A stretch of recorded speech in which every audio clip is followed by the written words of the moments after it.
அங்க என்னாச்சு, பிரம்மபுத்திரன் நகுலன் சாதேவன் ஆத்து போட்டார். அவா போய் சேரல, மணி 12 ஆயிடுச்சு. குந்தி அந்த கும்பகாரனுடைய சாலையில இருக்காள். குழந்தைகள் பிக்ஷை வாங்கிட்டு வரலையே, நீ சாதம் இல்லாம போயிட போறது. 12 மணி ஆயிடுச்சு, 10 மணிக்கு போனா தானே பிக்ஷை கிடைக்கும். குழந்தைகள் பண்ணி இருப்பாளே, அரிசியும் இல்லையா ஆத்துலன்னு அழுதானா. ஒரு பெரிய சக்கரவர்த்தி குடும்பத்துல அரிசி இல்லாம போயிட்டு இருந்தா ஒண்ணு அழுதாள். அழுது இருக்காள். குழந்தைகள் பட்டினியா இருப்பாளேன்னு, தான் சாப்பிடாம போயிடமைன்னு இல்லையா, குழந்தைகள் பட்டினியா இருப்பாளேன்னு மாதாவுடைய அன்பு அத்தனை. அதனால மாதாவுக்கு எது செஞ்சாலும் போராது இருக்காள். ஆச்சரியால் முழுக்கொண்டு அதை நினைச்சு கதறி இருக்காள். ஆச்சரியால் கதறினால் உள்ள போய் இந்த சந்தர்ப்பத்துல அர்ஜுனனும் பீமனுமா திரௌபதி அழிச்சிருந்து அந்த கும்பகாரனுடைய சாலைக்கு போனாள். அம்மா உள்ள வருத்தப்பட்டு தெரியும்.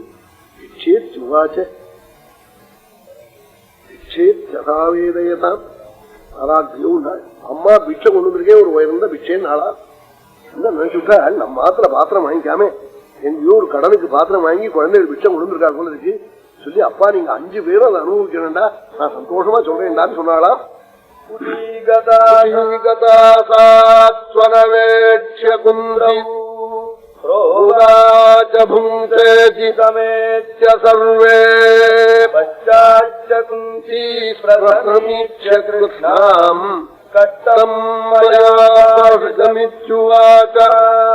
ஓடி வந்தால் அங்கிருந்து குழந்தைகளுக்கு சாதம் போடுவோம்னு பாக்குறாள். திரௌபதியோட வந்து இருக்கிறாள். அப்பா ஆறா ராஜகுமாரின்னா ஜெயிச்சு கொண்டிருக்கேன் அம்மான்னா. அப்பா நீ பிச்சேன்னு சொன்னீங்கன்னா 5 பேரும் சொல்லிவிட்டேனே, சுவாமி பிரார்த்திச்சுருந்தாள். உங்க வாழ்க்கை சொன்னா உங்க வாழ்க்கை சொன்னபடிதான் நடக்கணும்னா. உடனே ஆறுன்னு தெரியல, இது ஐசனு மாட்டுக்கு கொஷம் போட்டு கழிக்கணும். கழிச்சு வந்தா ராத்திரி திருஷ்டத்யும்னம் ரகசியமா வந்து கூரை மேல ஏறி உட்காந்துருக்கான். அப்போ பாண்டவா பேசிக்கிறாள். புத்தர் திரௌபதி பேசிட்டு படுத்துட்டு இருக்காள். அதுல விழுந்துட்டான். பாண்டவாள்னு தெரிஞ்சு போச்சு. போய் சொல்லிவிட்டான் அப்பாட்ட. ஆனந்தப்பட்டு போட்டா.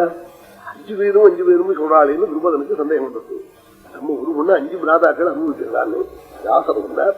இந்த தத்துவம் சாஸ்திர தத்துவம் இது, பகவத் தத்துவம் இது. இது இந்த ரகசியம் உங்களுக்கு புரியாது, எங்க ரிஷிகளுக்கு தான் தெரியும். சொர்க்கஸ்ரீ பாண்டவார்த்தாய, அவள் மனுஷஸ்ரீ அல்ல, தேவஸ்ரீ. அவள் அங்கிருந்து வந்திருக்காள். இந்த மானுஷமான சாஸ்திரம் மாறே, தேவதைகளுடைய ரூல் மாறே. ஆகினால அவள் ஆறு தெரியுமா? இந்திரசேனாதம் வரம்